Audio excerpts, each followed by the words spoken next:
Another Saturday for us to connect with all our loved ones from across the world. Karibu sana Diaspora Connect. Of course, I am your main plug, Neville, and as you can already tell, tunaanzia tukiwa huko juu kabisa. DJ Luna is up in the place and she's ready to set the place ablaze. So thank you very much, you, the most important person on the show, for being here. Ni sato jengine mwecheche. We have so many amazing stories for you to connect with us. And the reason we are the #1 connecting show, when I talk about connecting, we're talking about stories, because we know connection is a two-way traffic kind of thing. So stories by Kenyans told in the Kenyan kind of way, conquering territories and letting you, especially you ambayo bado hujaingia hiyo maeneo, you know the tips and tricks. So right here you get that full-blown kila kitu, all the information, plus we demystify some misconceptions about some countries, plus we always want to teach you new things right here on Diaspora Connect. That's why we are the #1 connecting show. And we are here on Citizen TV. I want you at home to get interactive with me, because tuko na vitu mingi sana that we have in store for you. And these are our highlights. Tonight on Diaspora Connect, a young Kenyan bride, Tracy Mwago, traded the neon lights of Las Vegas for the southern charm of South Carolina. Also tonight, a Nandi scholar who went from the Nairobi School Muslim Kigen studying information technology in Turkey, learning Turkish from scratch, and even picking up Romanian along the way. And on the decks, DJ Luna, who is serving up the perfect midnight vibes to the diaspora and to keep it moving. From the classrooms to the chapel, let's connect tonight.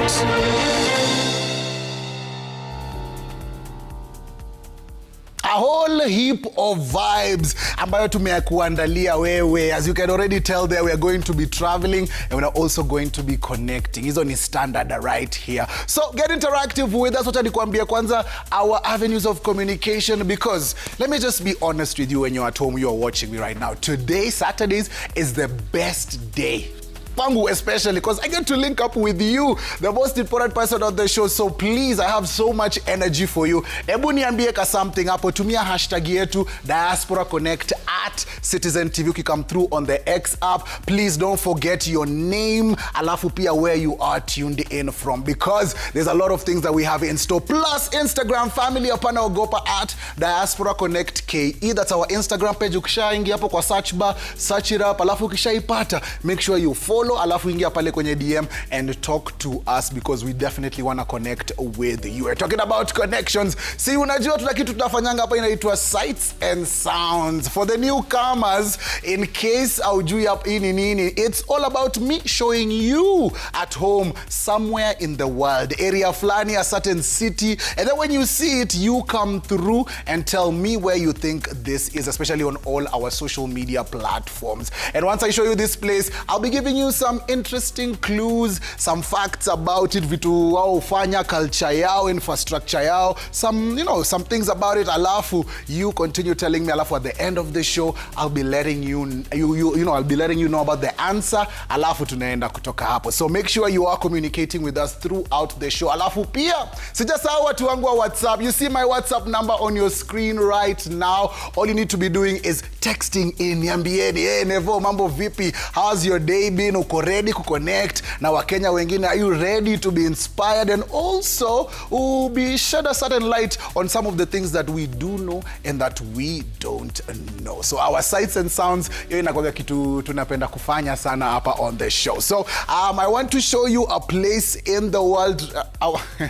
Okay, so I'll show you this place a bit later on, but please make sure you get interactive with us throughout the show, because we do love to interact with you every every single time you are with us. We've been here for a long time, connecting, venturing into many fields. Tumeona lots of teachers on the show, students too, who've even traversed the hallways of Harvard. Alafu pia when it comes to entertainment, pia tuko pale. We've talked to wale magwiji, people who take other Kenyans for other opportunities wakiwa maju. So in every single sector, haijalishi kama ni white collar, if it's away from the collar, tuko pale making sure all these amazing stories come to you. Talking about stories, ningependa sana nijue DJ wangu, DJ Luna, about vile tunaweza connect naye, cause najua ukimix pale, guys will definitely want to know your social media handles. But how are you, DJ Luna, today? I'm good, how are you? Mi pia niko best kabisa. Unafilaje leo? Na feel fiti, sina mambo. Hapo sawa, man. We are delighted to have you. It's your first time on the show, sindio? No, this is my second time. Second time? Hapo sawa, even better. Wewe si mgeni. Kwa hivyo kuna vitu zingine hata sita bother hata kukuambia, na expect uko ukijua, sindio? Yeah. Hapo sawa. Please tuambie social media handles zako. So you can find me on Instagram at DJ Luna, DEEJAYLUNAH, Facebook at Juliet Molili. Every other place, DJ Luna. Nice. And so that also includes when they're looking for your mixes online. Yeah, even on YouTube, DJ Luna. Okay. Yeah. Like that. So make sure you are connecting with her, and also head on over to all our social media handles and pia connect with all our other guests who come through on the show. And also, it's free of charge and easy to be on the show. Lipishwi kitu yoyote, especially when you come right here on Citizen TV and on Diaspora Connect. All you need to do is use our avenues of communications. Tuongeleshe pale, especially on WhatsApp. Alafu tutaconnect na wewe in the right kind of way. Kwa sababu connections, it's all about you and us coming together to provide that good vibe that we usually do right here on, of course, Diaspora Connect. And we always love the fact that you're here with us every single Saturdays. Na kama wale hawajui pia tuko pale kwenye YouTube. Ukiingia kwenye YouTube, in case kuna information imekupita and you want to slow it down, you want to, revisit it, you can always head on over to Citizen TV YouTube page. Alafu pale kwenye YouTube page, just search Diaspora Connect. You'll find an amazing playlist there for Diaspora Connect. Uta connect from the first stories we had from Mama Jimmy, Baba Jimmy, a lot, and a whole heap of vibes. So make sure you are connecting with us on that front. Let's head on over to our first guest today so that we can kickstart the show with the right kind of tempo right here on Diaspora Connect. Now, ako ready and steady to go. One of our very unique brothers, unique story students. If you are around, make sure umekaribia zaidi, umeongeza volume, guardians, because I want us to get all the tea, especially when it comes to studying abroad. Is it easy? Is it hard? Na kuisikia from a student, kuisikia kutoka kwa mtu ambaye amepitia hiyo maneno, inakuanga kitu murwa kabisa, and that's what we do right here on Diaspora Connect. Tuone kwa heri sign pale kwenye airport JKIA na tuende sana, tuingie maeneo ya Europa pale, manzen. We meet an amazing Kenya. Namona kwa hapo. Broski, how are you doing? Uko poa, lakini what time is it? Uko area gani ndo watu wa connect na wewe? Ni aje? Niko poa. Hello. Yes, niko poa. Uko area gani? Ni saa ngapi? Niko place inaitwa Mula in Turkey. Time is the same. Hakuna time difference. Hakuna time difference. Nice. So uko Turkey. Unajua mtu akisikia hivyo anashangaa ni ile taki ya kitambo ama Ni ile taki. Kwa wale ambao wako confused kidogo, but thank you very much bro for joining us right here on the show, because we are of course delighted to have you, na tunangoja yani tukusikia kutoka kwako, because wewe ndio uko na the information we need, plus you're doing amazingly well away from home. So pia tungependa kujua ni tricks gani ambazo unatumia so that we connect with you in the right kind of way. But first of all, nataka to relive your life kidogo tu, utupatie hiyo story ya how the opportunity ilifunguka ya kuenda majuu, to study, to live, to enjoy different kinds of culture. Hebu tuanzishie kutoka mwanzo, bro. Yeah, so I was born in Nandi County, Kapsabet to be precise. So nikasomea Kapsabet Boys Primary School. Then Nimaliza nikaenda Nairobi school, Patched. So after doing my high school in Patch, nifanya KCSE, ikaisha poa. Yeah, so I got an A. So and I was admitted to University of Nairobi to do computer science. So while there, I met some guys who are applying to schools abroad. So they were applying to mainly America, US, and the UK. So they introduced me to them, and I started applying with them. Though I was rejected by some universities there, and the ones that accepted me didn't give me like the full scholarships that I wanted. So I couldn't go. And later I learned about the Turkish government scholarship, which I applied. Like, it was just by the way, I didn't even think, it wasn't really my first choice, but they called me for the interview, and after that they accepted me and I found myself here.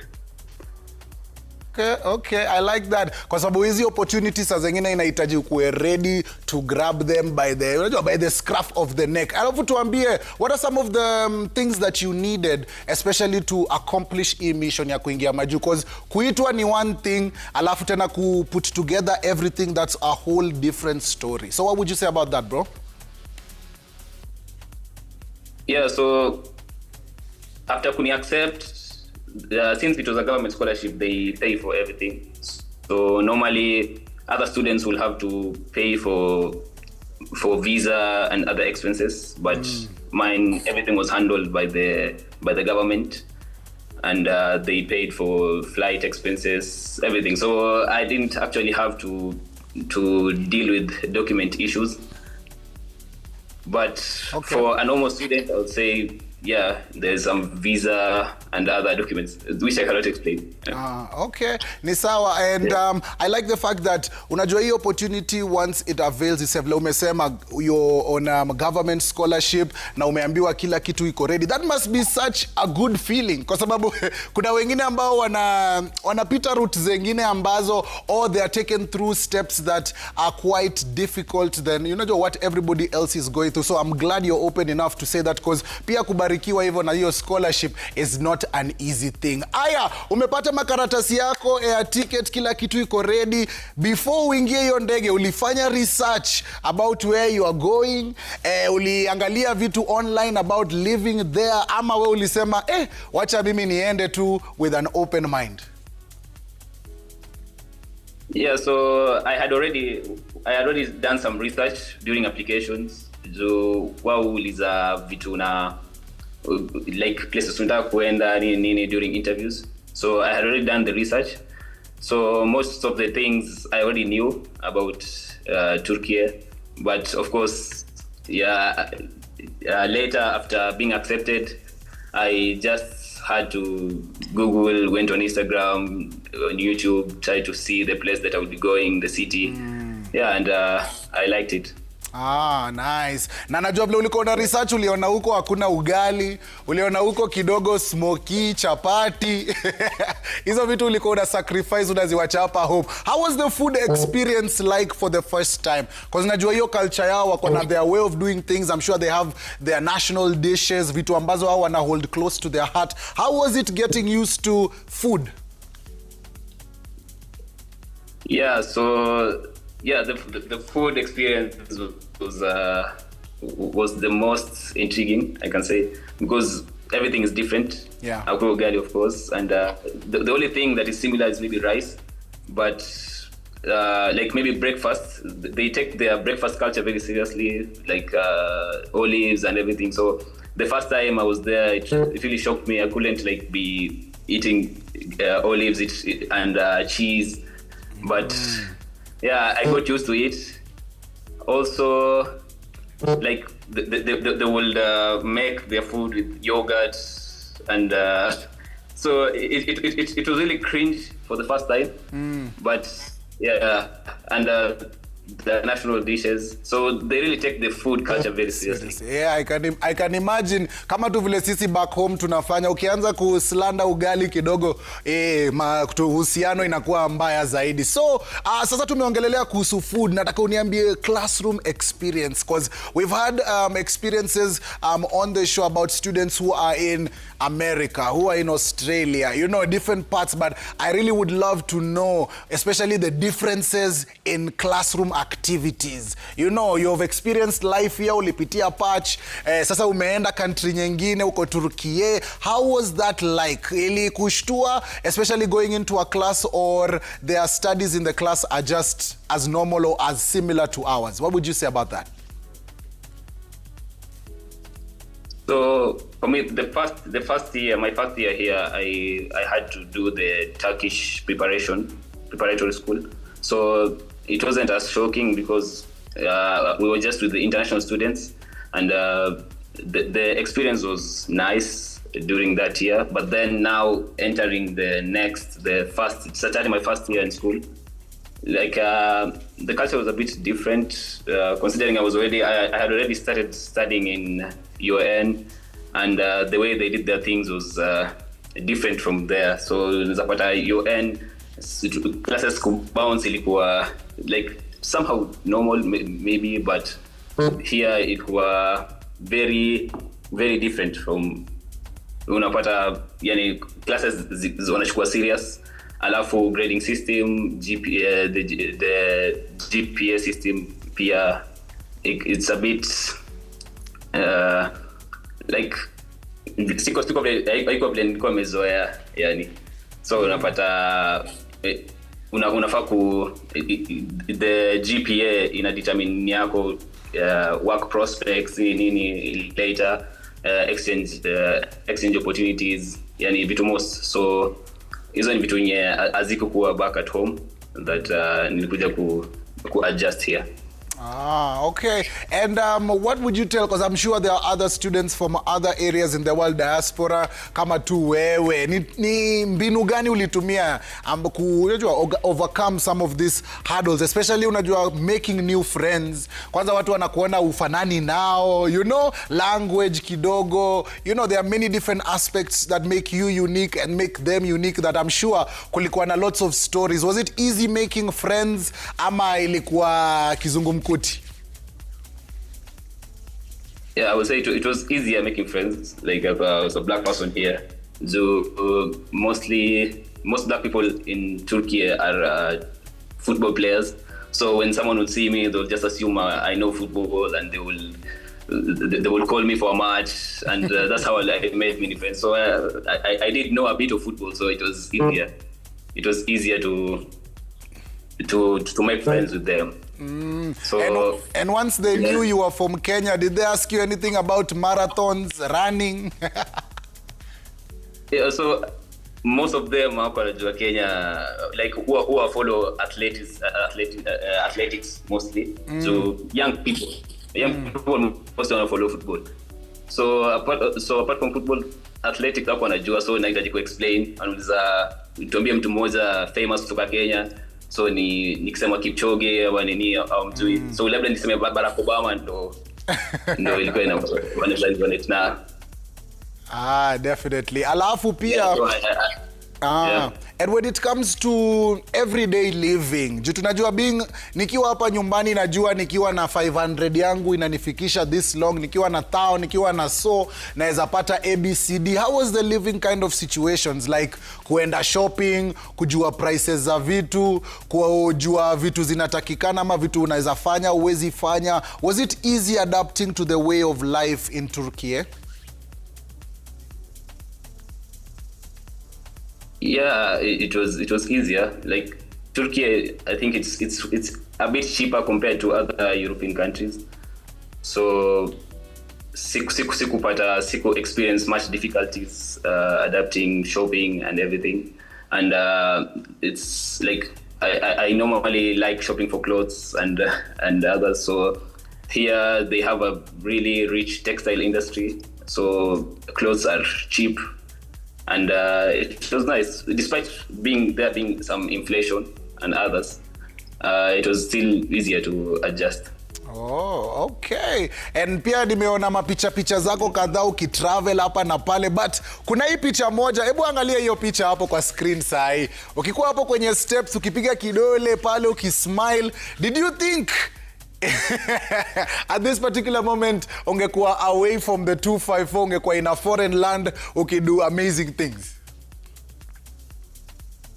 No, I had never thought that I will travel out of the country. Actually, during that time, my only dream was to study medicine in University of Nairobi and become a doctor. So it never came to me that I will travel. I will try to look for opportunities outside. And yeah. Okay. And for parents, guardians, guys who are watching you and they're like, hey, bro, mi pia ningependa kukua kwa hiyo position yako, but sijui kama naeza afford, ama na feel ni kama maybe familia yangu haiwezi, ama unajua you feel as if you yourself hauwezi go for this opportunity, you're heartbroken. Kuna many circumstances, environment ambazo zinaweza fanya ufikirie in this particular way. But wewe kama mtu ambaye umeshaenda, umeshaona, tumeona picha yako hapo, umesema hata uko unafikiria inaweza kuwa wewe unafanya hivi, what would you tell the guardians, the parents who think hii venture itakula do mingi, ama it's a bit stressful, ama mbona mtoto wangu aende kwengine? Can you talk to them? What I can say is, if someone has the dream to go outside or come and kutoka, so the guardians should just try to support them. I've seen many parents who are skeptical about it, and if you just support and look for options, of course, the expenses can be high sometimes. So you just look for options, cheaper options, and scholarships. There are a lot of scholarships here that some are not easily available, but there are even universities that provide those scholarships. And yeah, that's the advice I can give.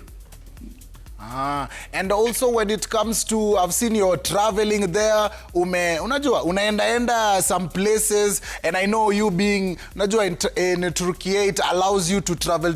What are some of the fun things, ama ni vitu gani umediscover about yourself? Because niko sure ukiwa hapa Kenya, there are some things maybe you didn't know about yourself that now you've gone to another country, you've learned new things about yourself. Na una travel pale, unapenda kutravel. Is this a newfound love? Yeah, I think I already had that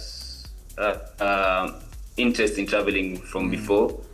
It's just that maybe sikumpatia opportunity, and after getting that opportunity, I will actually Turkey being not in the European Union, so it's not like easy to travel across to other countries, but there are like options that you can use. There are exchange programs, there are internships, there are events that you can attend.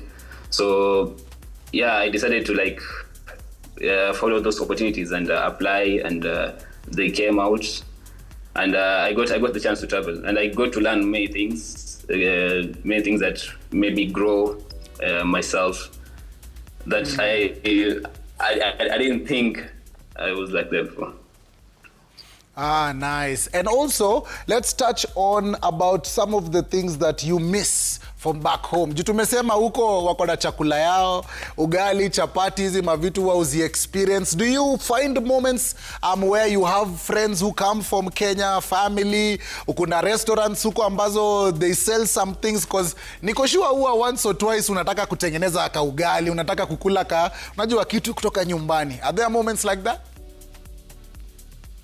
Yeah, so I already started missing Kenya from the day I came here, and I was the only Kenyan in this city, so it was a bit difficult to make my own food and everything. So it was around the beginning of this year when I traveled to Romania, and I got to meet a lot of Kenyans in the city I stayed in, and it was nice because it was the first time I got the chance to to experience Kenyan culture abroad, to try the Kenyan foods and everything. So we will arrange meetups on the weekends. Tunaweza choma nyama, tunaweza pika pilau. So it was nice. I've also tried Kenyan restaurants in different places. Yeah, so those are the things that I miss. Maybe the hype, dances, Kwa hivyo kuanguka nayo ilebidi ulearn online ni sawa pia, as long as ni kulearn. Yeah. And also opportunities, cause niko sure sasa kuna wasee wana watch wanasema kuna opportunities gani ambazo tunaweza kuja to take advantage of, especially huko, since you've been there for a while. I don't know if you've met other Kenyans in the Kenyan community. Umeona spaces gani Kenyans wakithrive sana? So in Turkey, I've not met many Kenyans who are working. Many of them are the students. But in other countries that I've gone to, I've seen many Kenyans thriving who are doing wonderful things.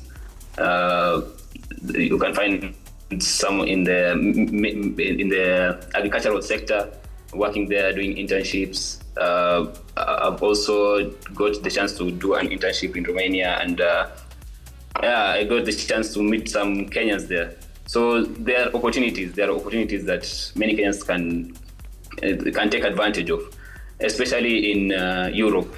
I cannot say for Turkey because I've not seen much, but in other European countries there are a lot. Oh yes. And are you thinking of staying forever in Turkey? Umetutoka hivyo tu ama coming back home is an important part? Yeah, coming back home is an important part, of course. I don't know where my roads will lead. I'm still planning myself, but I would say if I get an opportunity, if there are opportunities that are opening in Kenya, I will take them. But I will still try to look beyond the horizons, maybe to other places, or even stay here. It depends. That's amazing. And the good thing that right now you automatically become our Diaspora Connect family member. So I'm glad you've said that, because we shall be following you throughout the journey. Ukiamua kurelocate, if there are more opportunities, please make sure you connect with us. Alafu, ni mangoma gani umekuwa ukimiss? Juu umesema unajifunza anguka nayo pale kwenye online. Are there songs pia unazisikiza ama kuna playlist yako? Because I have the amazing DJ Luna ako hapa. Ningependa kugusishie once or 2, 3, 4 songs hivi na pale. Are there Kenyan songs that are on your playlist ambazo nice mbaya zinakufanya unafilio home? Yeah, songs mostly za bien. Na really via. Yeah, nimekuwa kizoea really for some time, like use on the playlist na nimesikiza sana. Na Nakufa by Wet and Willy. Okay, Lomax by the okay, Lomax. Nice. Naona uko in tune mbaya. Naona hakuna kitu imekupita. Nice. There are some messages that are coming in. Watu wanataka kukuuliza maswali from all over. So maybe you can answer a few. Na kuna pia zingine zina kubig up kwa sababu wase wakikuona vile una shine huko wanabambika mbaya sana. Aya, tuende Ongata Rongai. So hii message inasema tuned in from Ongata Rongai. Ask my guy from Turkey, how long does it take ndio uzoe food za huko? Juu mimi personally sipendi mchele. What would you tell our guy from Ongata Rongai? It depends. Kuna watu wenyewe hawajazoea mpaka saa hizi yenye nimekuwa nao.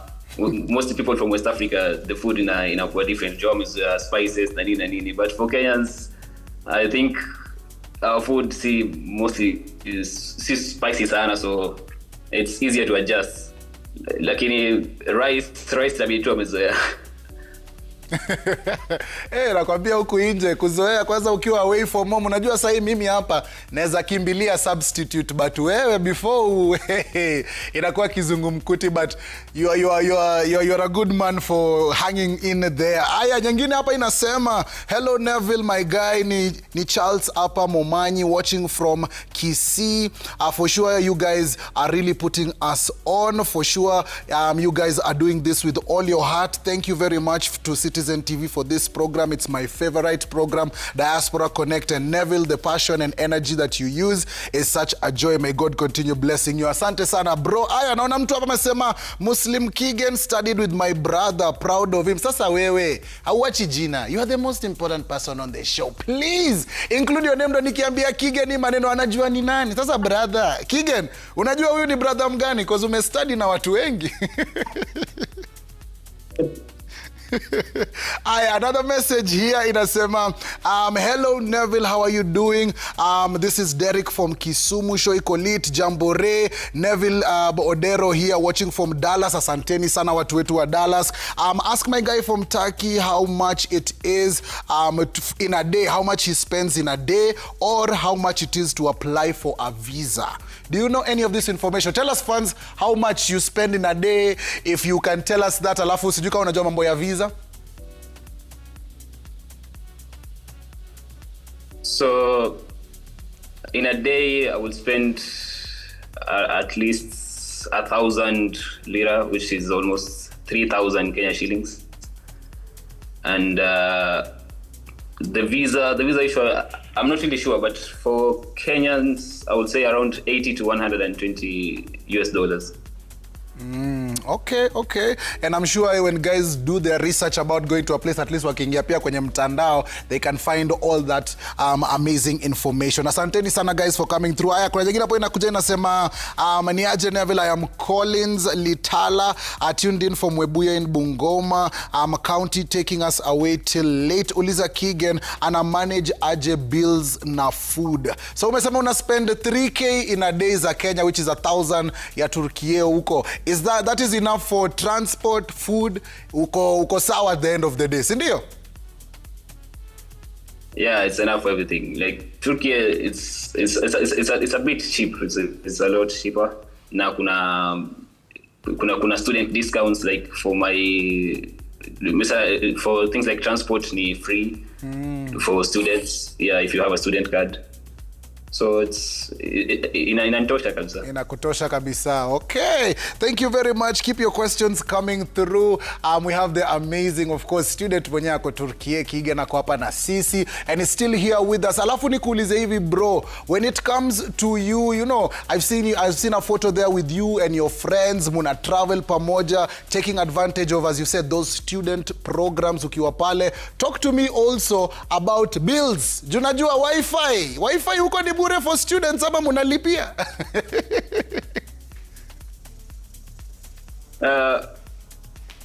Wi-Fi inategemea. So, kama unakaa kwa dorms ama in school, Wi-Fi ni free, open for all the students. Yeah, but you still have to do sometimes. Kuna places utapata internet, so I will spend money on data.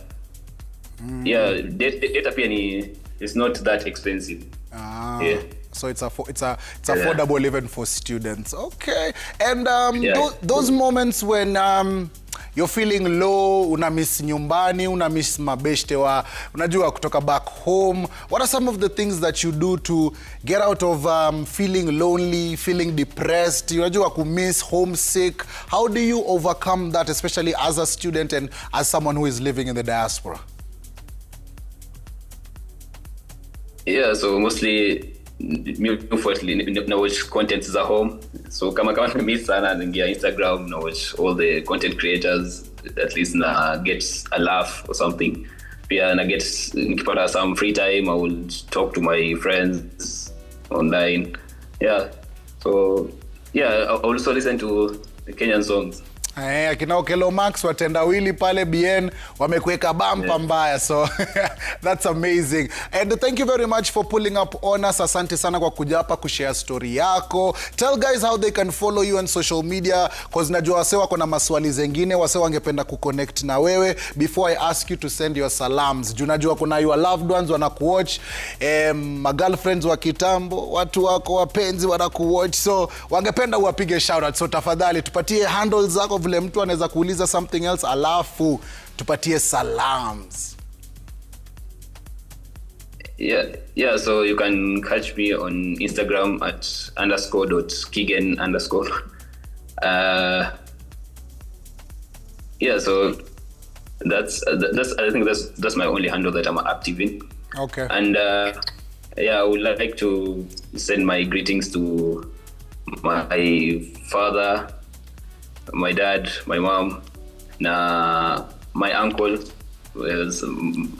and other friends, some friends of mine, and my cousin pia aliniambia nimpe shout out, so Nazli pale. Yeah. Okay, hapo sawa. Hebu nikusomee hii swali ya mwisho. Kuna mtu amesikia hiyo mambo ya scholarship, anauliza, hi, this is Evan, tuned in from Kikuyu town. Ask my friend from Turkey how I can apply. I am a student. Kuna students hapa wanakuona wanasema, hey, mimi pia nataka kuingia Turkey mbaya sana. What would you tell them to do? Yeah, the applications for the government scholarships were open from January 10th to open for a month. So during that application period, you have to apply on their website, and you send your documents and everything, and you wait for your if they will call you for an interview or not. Okay, thank you very much, bro, for being here with us, and we can't wait to connect with you as you continue on your journey. Ile time utaka mtani ama ile time uta decide opportunities imefunguka places zingine, please include us in all that, because we would love to show the world or your progress and how much you are shining away from home. Salute, man like Kigen all the way in Turkey, yeah? And that's what we do on Diaspora Connect. Connections from all over the world, plus those integral stories that you need to hear, those questions when you send them, we make sure you get those answers. So make sure you keep on connecting with us on all our avenues of communication and keep sending those messages through. Pia tuambieni maneno mazuri. Watu wetu pia mko away from home. We love it every single time you are watching us, connecting with us on all our platforms. Tunabambika mbaya sana, and we say a big thank you to you guys. Aya, ni wakati wa kuona sights and sounds. This is where, I show you somewhere and you come through on all our social media handles to ambia, hey Neville, I think this place is this, because I also want to get the thoughts of DJ Luna. Unajua DJ Luna kwa hapa anacheza tu mangoma, but she should tell us where she thinks this is. So I'll be asking her in a few, but since you are the most important person on the show, ebu angalia hii mandhari hapa, angalia hii maneno. Yes, angalia hiyo maneno. Hey, how does it look like? You see the mountains, the scenery, everything looking all good, everything crisp. Angalia buildings pale. Tell me on our avenues of communication. Tumia ile hashtag Diaspora Connect at Citizen TV Kenya. Niambie, Neville, your sights and sounds, I think it's ABCD. I think it's this particular place. Nimeienda, nimeona kwa movie. So get interactive with us. Pia kwenye Instagram na pia kwenye WhatsApp namba yetu. Tell us, talk to us. Ebu angalia mandhari. You might spot something that might narrow it down to that specific city, that specific country. So I want to hear from you. I see already messages coming in. Iende sana, how it should be. Aye, nikuja sasa kwa my amazing DJ Luna. Just look at that place. Look, angalia hiyo mandhari, angalia maji, angalia buildings, angalia tu vile ni kunakaa kuzuri, nakaa place, yani vibes hapa zimeweza mbaya sana. So I'll give you 3 guesses. This is your first guess. Wanaambianga wase, hii guess ya kwanza ni tu kujua tu. So don't feel anyway. There's no wrong answers for the first answer.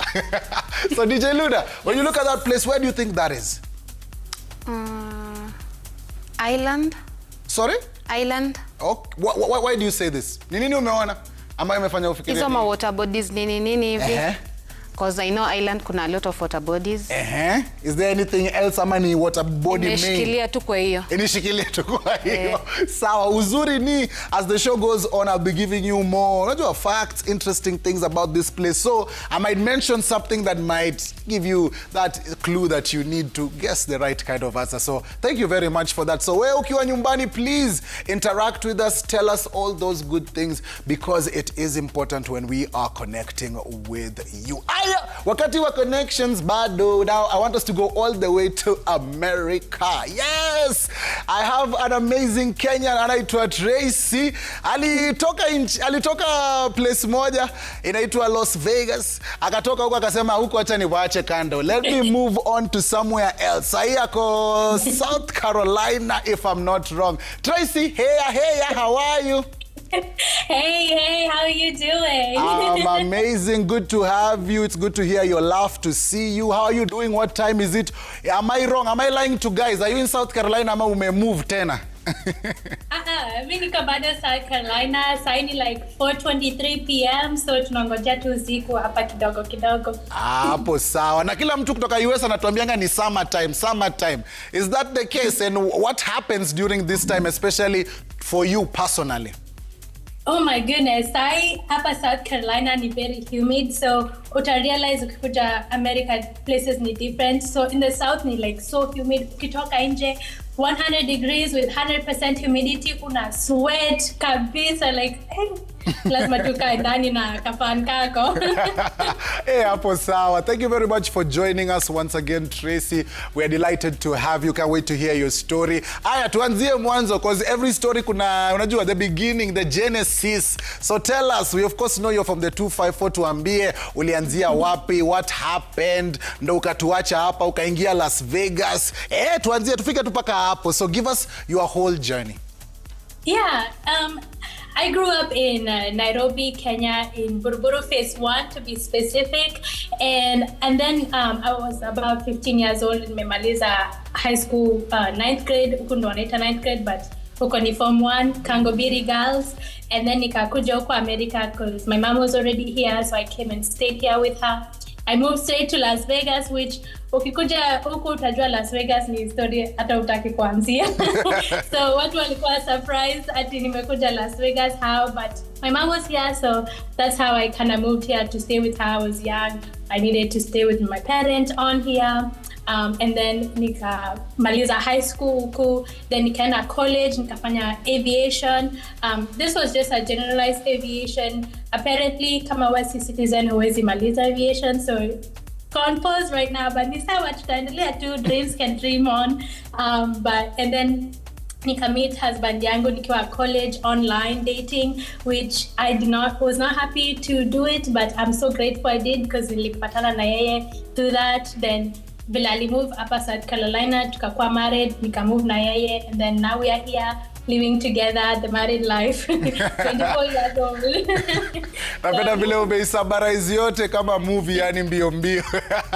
Love to hear it. But all those things you've said are important things that I want us to talk about. You've talked about relationships. I want us to talk about that. Also, before we get there, your mom being away. Unajua, some of us tuko na hiyo situations. Mzazi anaingia majuu, unawachwa hapa, alafu unaambiwa ufuatane. How is that process like? Is it an easy kind of process, especially you since you've gone through it, kupata makaratasi, kuingia appointment ya visa, kufanya interview? Was that an easy process, hectic process, first time iliingiana ama how was that like? Please break it down for us.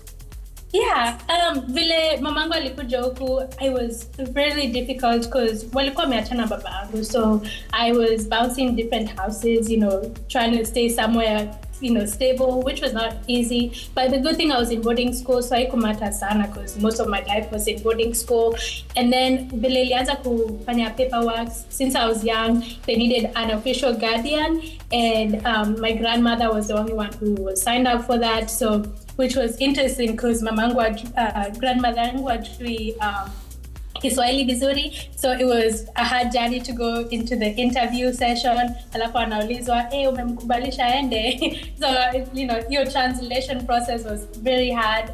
And then sijui vidole zangu zilikuwa na shida. I had to do fingerprinting so many times mpaka ikuwa accepted, which I'm grateful they did accept it, because most of the times wanasemanga accept watu hivi. So I was just so grateful. I don't know how it happened, mimi najua tu ni Mungu, but I was able to go through that process. And then you know, pesa kuja hapa si rahisi. My mom told me her story, how she struggled with it because alikuwa huku anajaribu kufanya kazi and all that. And so eventually aliweza kuuza vitu hivi, and then akatuleta fly from here 18 hours. It was not very easy. Here 18 hours ni very ngumu, but to make it through here, which was not an easy journey, but I'm so grateful that I was able to do that, to be here with my mom, you know. Okay, that's amazing. And I'm sure also you had a level of excitement. Unajua, because I know, unajua umetoka 254 umeambiwa aya, majuu imefika, wakati wako ya kuingia huko. I'm sure you had the excitement. I'm sure there are things that you were looking forward to. Was it how you imagined, especially kuingia US? Ulisema ulienda Las Vegas. How was it the first times? Unasema ulikuwa mchanga kidogo. Talk to us about getting used to this new culture ya America, fast pace, sijui nini. Talk to us about those first moments. Yeah, I mean, the first year, the first step, ukitoka to airport, depending on which like season unakuja through, mimi nilikuja through winter. Mimi nasikianga tu winter kwa movies, ati winter only nice, glamorous. Where baridi lini hit, it was not easy. And then saizo nimekuja tu na kajacket kangu kamoja, huku vitu si cheap hivi. So I was like struggling to that one jacket in that baridi, but the roads, I mean, vile wanaonyesha kwa TV was the same way. Culture-wise, it's different kwa sababu mali nilienda specifically for Las Vegas, kulikuwa na different cultures, like ma Mexicans wengi, ma Black Americans, and then wa Kenya wengi. Actually, I had so many Kenyans in that specific area. So it was not as the TV put it, because TV wanaonyesha tu like, oh, my white wako na blue eyes. You know, hao sikuwaona wengi, niliona tu kama moja watatu. You know, so it was different. And then food-wise, drive-through, oh my goodness. Mimi sijaiona food ati unaingia kwa restaurant drive-through na gari yako, unaenda kwa window unasema kenye unataka, then the next window unapewa chakula 5 minutes, umeingia umetoka na chakula yako. Like that was a breakthrough. Sijaiona like hiyo tunahitaji Kenya, because nakumbuka ukisimama tu kwa line refu ukingojea. But anyway, so chakula ni very different. So many fast food, which I would not recommend sana, because hiyo itakufanya unaone. Niliona kidogo and then nikakata weight, but hiyo tutaongea next time. And then English watu watarealize hivi ukikuja huku, si tunaongeanga British English, huku kuja utaanza kuambiwa ati hujui English kwa sababu unasema water lakini ni water, you know, like kuna vile wataanza tu kusema hii way English yako si English, you know. So it was very challenging to go through that, to answer to break down American English into the system, which was not the easiest way, because kuna wengine wengi walinichekelea kwa sababu ya accent yangu vile na shrub vitu zingine. But I had to make it through high school, kusoma so many books. Actually, hapo ndo ilinisaidia kwanza kujua American English, kusoma books through audiobooks inakusaidia ndo uweze kuelewa hizo languages. But it's not always the way wanaweka kwa TV. Like so many things were so different. That's such an interesting and important thing to state, because vile tunaona kwa movie tunadhani vile itakuwa hivyo, but to hear it from you is a breath of fresh air to me, because sasa ingine movie wana exaggerate sana, yeah, especially ukiona vitu kama Coming to America, sijui nini, lots of different scenarios, you're like, oh, maybe even though itakuwa, and then you arrive and then it's all upside down kind of situation, and then getting used to it. So was it easy or to move from one state to another state, you know, that transition, najua uprooting your life, friends unawaacha kando, especially that small community you were just starting to make? Was that an easy kind of transition ama ilikuwa kidogo ilikuletea shida? Ilikuwa shida kidogo, because I mean the moving aspect of it, because mimi sikuwa tena mafurniture nini, ilikuwa tu manguo nilipack tu na suitcase nikaenda. Like that was the easy part. The hard part was like I once just got to America, nimeanza socialize na watu, kujua watu, make friends, and then moving to somewhere else where I knew nobody. Hata mamangu, because mamangu bado ako Las Vegas. So sahi niko a new state. I have no family, no friends. It was so... I'm grateful I had my husband, because alinisaidia to that, because pia alikuwa moved from a different state. So we both kind of didn't have anyone we knew. We started this journey together so slowly. Sahi ndo actually, after 3 years, ndo na actually anza kupata friends, because it's that hard. Everybody is there out there working, watu wako na busy life. Si rahisi ati unapigia mtu, unataka kesho tuende coffee. Like, they have to put you in a schedule. In September 2027 ndio utapata ka space kako kwa kwenda coffee. Like, it's not that easy, but it's a hard journey that you have to go through if you want something different, something new. And also when you've mentioned your partner, you've mentioned your husband, I want us also to talk about that briefly, because kuna watu wanasikia online dating, wanasikia up, down, left, right, lots of different aspects to that particular one. Alafu pia wewe ni Mkenya, uko na culture yako hapa, and then meeting other people from different walks of life. Also, I'm sure that. So please, let's talk about a bit about your relationship, especially to guys who are watching. What would you tell them about dating someone who is not of your culture, meeting people who are not of your culture, and also would you advise them to go the route that you went, online dating? So tukianza na online dating, when I started, haikuwa the great path that mtu anaweza sema kwenda, because I was going to a church where sikuwa napata watu, so enda online dating, but with the caution of like kuna wale wanajifake, because one guy literally said he was 22 but profile inakaa kwa 50 years old. So it depends kwa caution ukiingia hiyo online dating, like nani una meet. Ukimeet na mtu, meet publicly, usiende privately ati tuende pale kwa kakona tuna meet. Like, you never know. So many people are here are crazy doing certain things they shouldn't be doing, and you should keep yourself safe. But I can believe that you can still find your partner online. Culture-wise, it was so different, because when we were dating, it was easier because sababu tulikuwa tuna live pamoja, so tulikuwa tuna meet to short term, tuna find adventures, but living together was the difficult part, because sasa kwanza kuongea mambo ya chakula, mimi nataka Kenyan food, nataka American food, kuna vile kwa Kenya ukiingia kwa nyumba una viatu, like small things that you start realizing. But if you have a partner who's willing to communicate with you and be able to talk to you through those difficult cultural aspect of things, inakuwa easy kwa sababu yana understand, understand pamoja. So it's very different. I mean, the biggest struggle ni kwenda nje juu utakuta watu wanakuangalia. I have turned so many heads to, first of all, husband yangu ni 6'6", yeye ni very white, like ni ule white karatasi unamwona kwa picha hapo.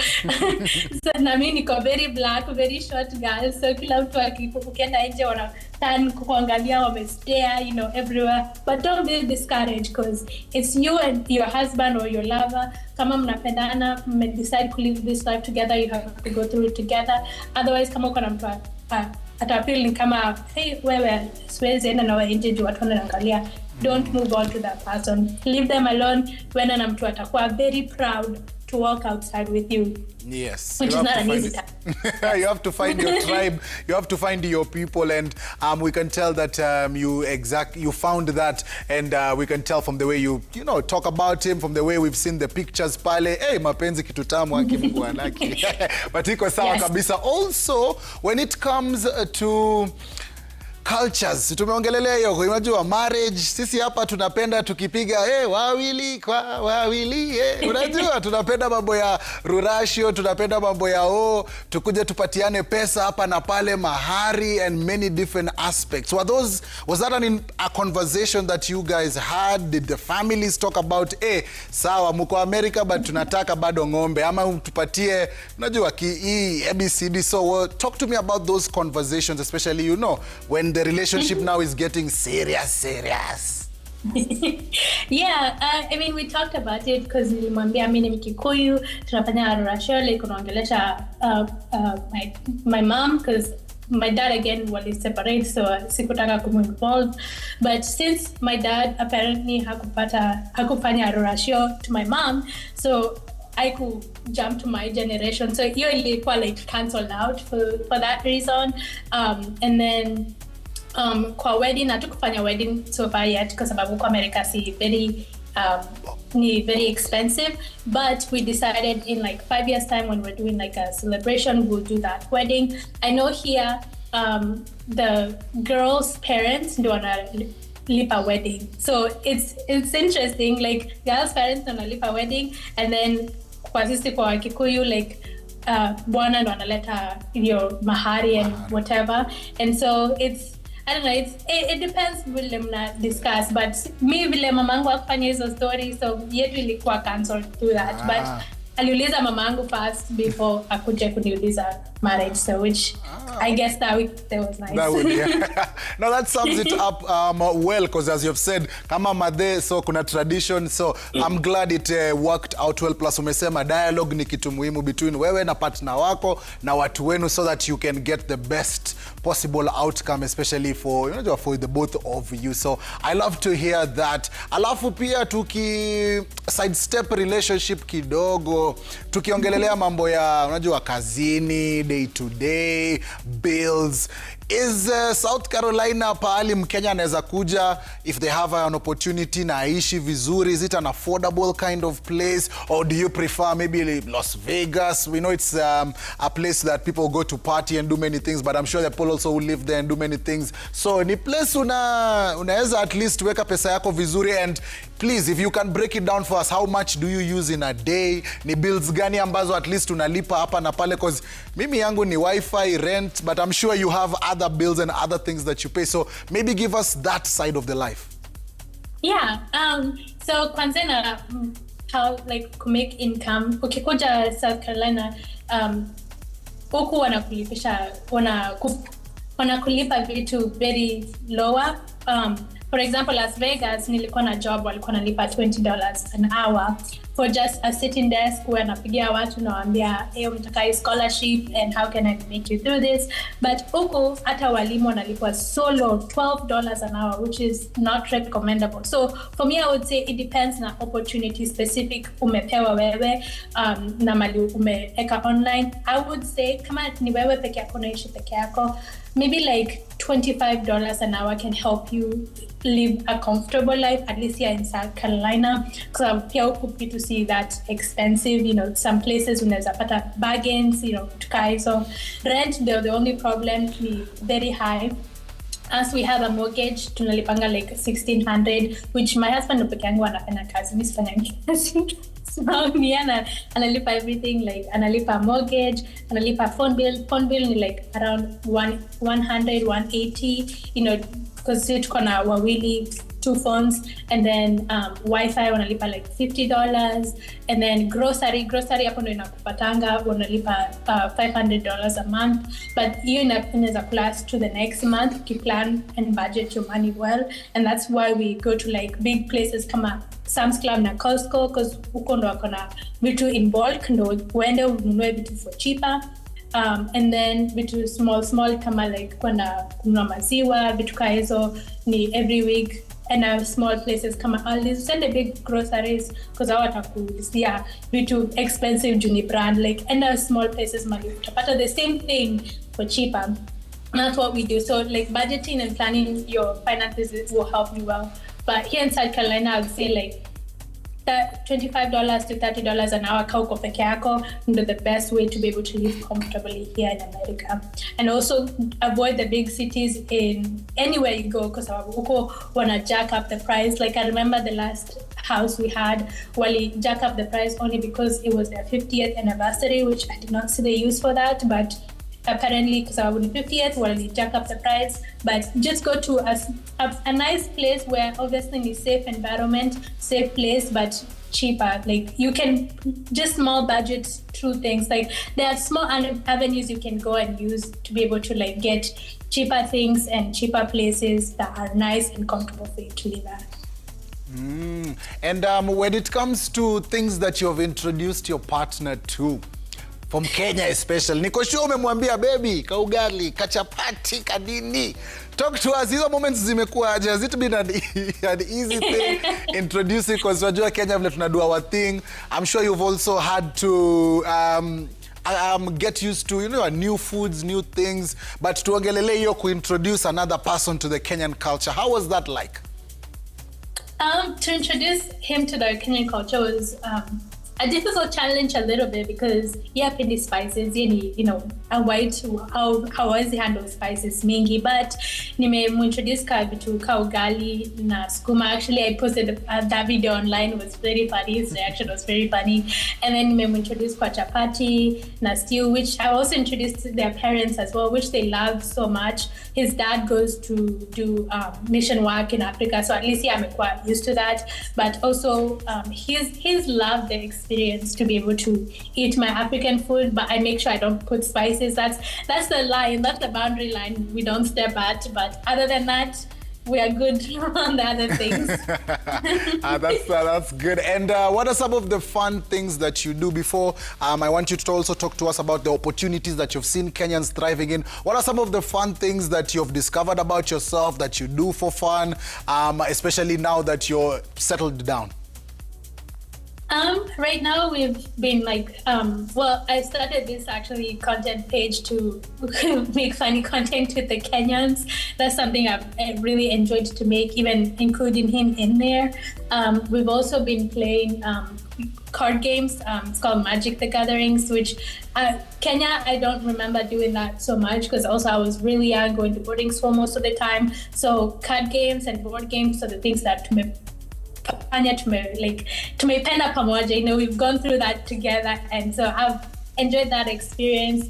Also going out and discovering new restaurants.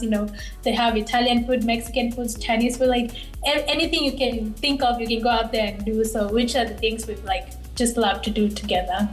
That's amazing. And what about opportunities? Because I'm sure now Kenyans are watching wanasema ai mi pia nataka kuwa kama Tracy. So what other opportunities have you seen? Have you interacted with Kenyans from the Kenyan community, and you're seeing them thrive in many different sectors? Can you tell us that?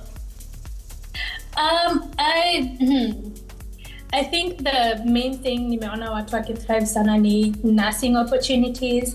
I think us as Kenyans, we have that drive and thrive to be able to go through that, because almost every Kenyan I've talked to are nursing industry, which they pay really, really, really well. And so for some reason I find it really interesting that the Kenyans are really thriving in that.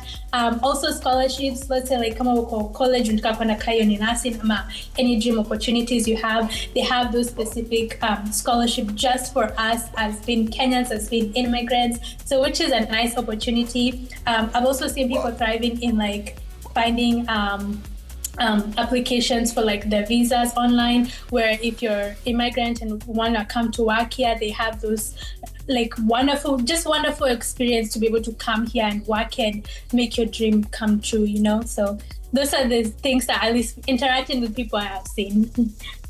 Okay, so I want us to take a short break from our amazing chat, because there's something that I do on the show which is an important thing, which is to inform our audience and everybody about the good times that are happening elsewhere in the world, but also some of the interesting things that Kenyans are doing away from home. Ukiwa nyumbani, you might think to say your Kenyan name ni rahisi, especially the last name, Ochieng, inakaizi kusema, and all these other things. But there's an amazing Kenyan who took to the streets to challenge Americans to say Kenyan names.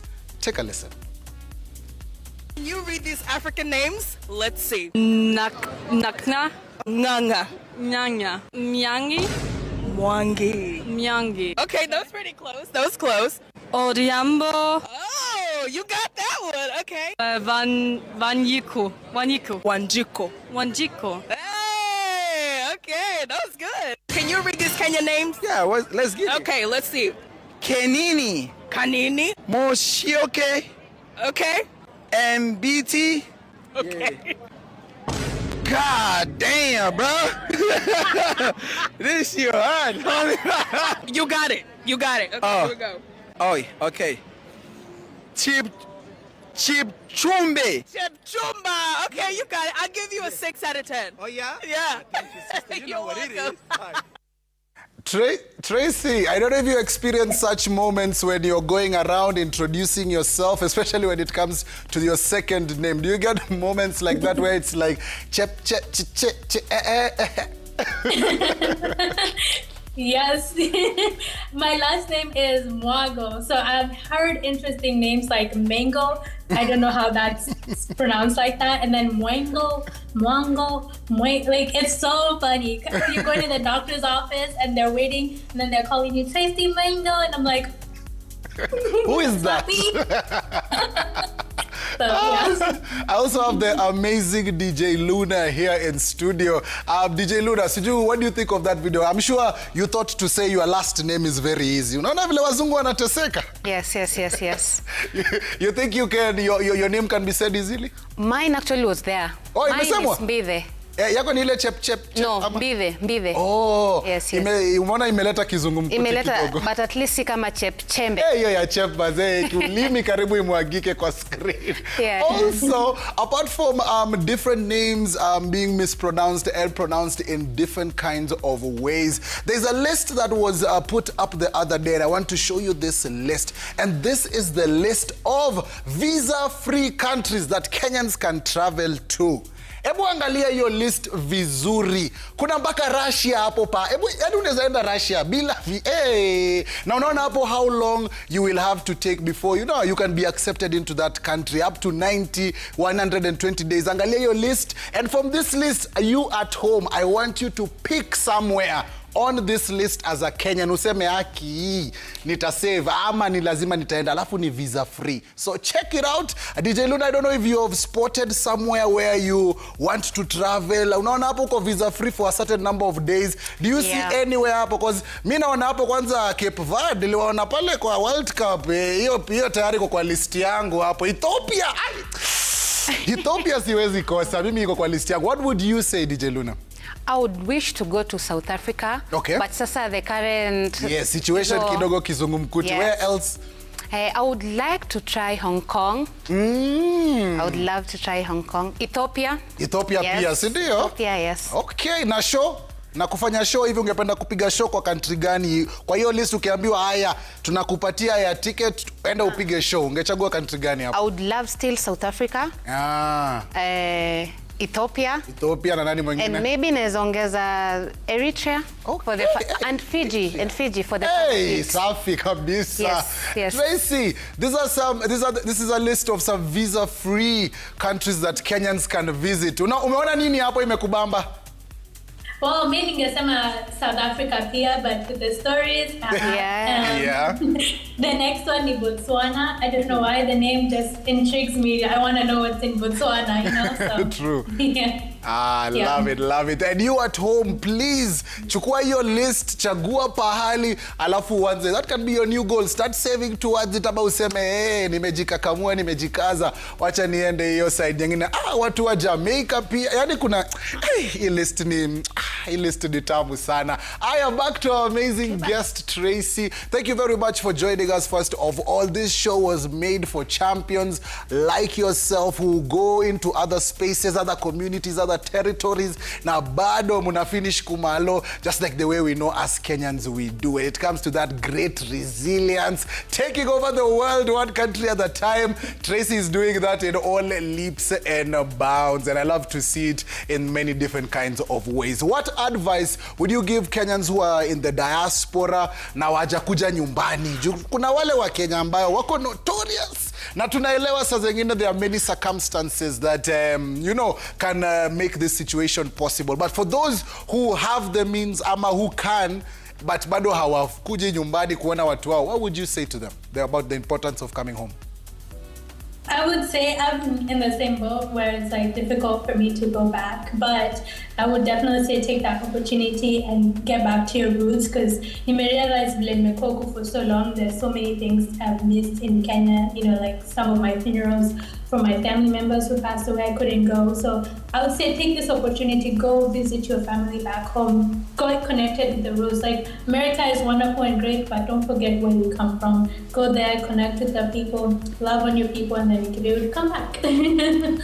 Yeah, I like you put it so well, and thank you very much. And now, I guess the only thing that imebaki ni usalimie some of your loved ones, your relatives, your family members, because I'm sure they are all here watching you, your classmates, watu wote walikuwa interacting with you, plus all those people who also lift you up, encourage you, talk to you. Na pia I'm sure your mom is one of those special people, so hopefully pia unaweza include hapo, na pia umsalimie, umwambie sisi watu wa diaspora tunampiga salute. Yes. I want to say thank you so much for my mom, Nancy Mungai, first. Thank you so much for believing in me and taking me through this American journey together. I know it's not easy, and I'm thankful for that. Thank you definitely for my husband, who we've started a new journey together, and I hope that we'll be able to continue this life well and prosperous. I want to shout out to Bodeshas Harry. I know probably I watch his but I'll watch later. You know, inside my content. I did not know where I was going, but she supported me and helped me with all the questions. Also, thank you to a wonderful friend named Angela, who helped me with the visa process and getting my passport. For those when you kama uko American renew passport yako na uko mbali sana na the embassy, there's mobile consulates that go through, and that's how she helped me do that. So thank you so much to these wonderful people. And thank you for Citizen TV for bringing me here as well. I could not do this without you guys. Thank you very much. And you are, part of our family now. You have another family that loves you, which is the Diaspora Connect family. And how did you know about the show? How did you get to know about the show? Somebody reached out to me, the Diaspora Connect, on my Instagram page at Tiffany Kenya, and they loved my content. And then I went back and connected with you guys and saw your live videos with how you're connecting with other people. And so that's kind of how I kind of knew about Diaspora Connect. I did not know it existed until somebody reached out to me, which I'm so thankful for that. Nice. Now, would you say, or would you recommend other people to join the family and be a part of us? Yes, absolutely. Like that's my main thing about my content, like connecting with other Kenyans everywhere. To not connect like one big family. I love that. Yes. Thank you very much, and we appreciate you to the max, to the fullest. But before I leave you, since we were talking about travel and stuff, we have something that we do on the show called Sights and Sounds. I'd like to get your feedback of where you think this is. Let me show you this place. Look at this area right here. Look at the scenery, look at the mountains. Look around. Geography will let it work a bit. Look at the skyline, look at the shoreline. Tell me where you think this is, because this is somewhere. It's somewhere here in this beautiful world of ours. Or maybe you've been, or maybe you might be planning to go. Tell me where you think this is, Tracy, for our Sights and Sounds. I mean, kidogo hapo inakaa Mombasa. White scenery, I don't know why. Hata nikwambie si Mombasa, so niambie ni wapi? Sikumbuki majina. I know it's somewhere in Mombasa, because that whiteness in the ocean, and I remind you sana about Mombasa. So I don't know exactly where in Mombasa, but somewhere in Mombasa, I think. Tracy, hapa si Mombasa, I can tell you. Hii hata ikaribi Mombasa. It's many kilometers away from Mombasa. Na hata watu wa Mombasa wanawatch wanashanga, Tracy, huku ni wapi unasema? But I'll give you a guess. Tell me somewhere. It's somewhere in the world, and it's really known for its beaches. It's also known for its culture. It's a tourist destination all year round. It has a UNESCO World Heritage Site, and it's somewhere ukifikiria tu vizuri, ukiangalia hivi vizuri unaweza guess. Nipatie guess moja. Okay. Okay, Komali in Africa. Ama unaniambia tu. Wacha niseme haiko Afrika. Wacha nikupatie hiyo clue, haiko Afrika. Okay. Jamaica. That's a good guess.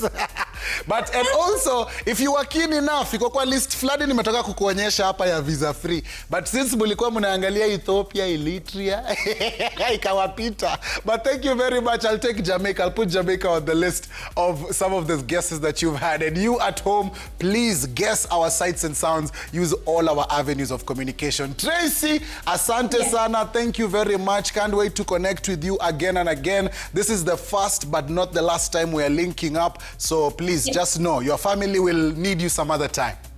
Yes, absolutely. I'm looking forward to it. Thank you so much. Have a good rest of your day. Say hi to your partner, msalimie sana, and also make sure you greet your mom for us and salute her to the max. Asante sana. That right there is Tracy, all the way from South Carolina, connecting with us right here on Diaspora Connect. Tumesikia amesema we are highly recommended.